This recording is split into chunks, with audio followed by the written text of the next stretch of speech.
Hello, I'm Greg Jarrett in New York. The George Zimmerman defense team further presenting their case by calling on Zimmerman's friends to offer testimony on whose voice is screaming on the 911 call.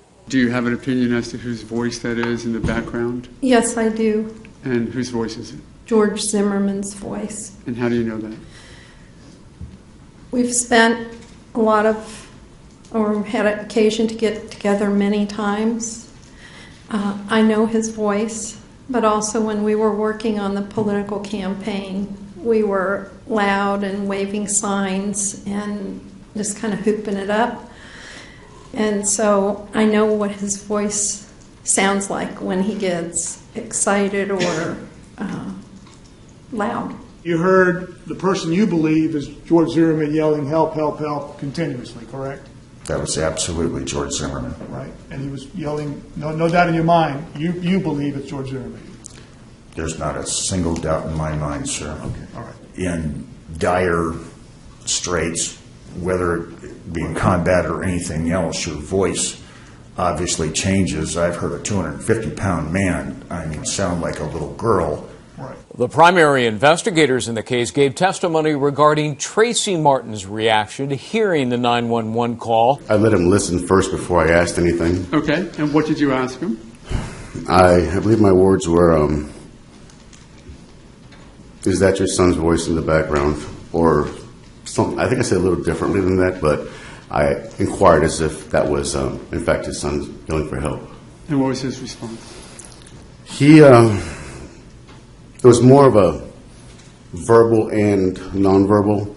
He looked away and under his breath, as I interpreted, said no. This was later refuted by Tracy Martin himself, who also took the witness stand. I didn't tell him, no, that wasn't Trayvon. I think the chairs had wheels on them, and I kind of pushed away from the table and just kind of shook my head and said, I can't tell. So your words were, I can't tell. Something to that effect, but I never said, no, that wasn't my son's voice.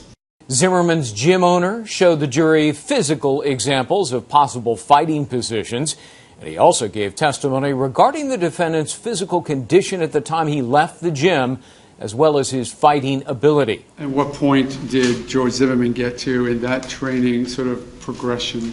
He never got off shadow boxing, hitting the heavy bag, and learning how to punch. So tell me or explain to the jury what that means. He's still learning how to punch. He didn't know how to really effectively punch. Outside the jury's presence, Judge Nelson ruling to allow the toxicology report into evidence. So I'm going to deny the motion in limine and allow the testimony. If there's an objection during the course of the testimony, I'll rule upon the objection at that time. 29-year-old Zimmerman, a former neighborhood watch volunteer, is on trial for fatally shooting Trayvon Martin, an unarmed 17-year-old, last year. Zimmerman is pleading not guilty to second-degree murder, claiming he acted in self-defense. For gavel-to-gavel coverage of the trial, go to foxnews.com/Zimmerman. In New York, I'm Greg Jarrett, Fox News.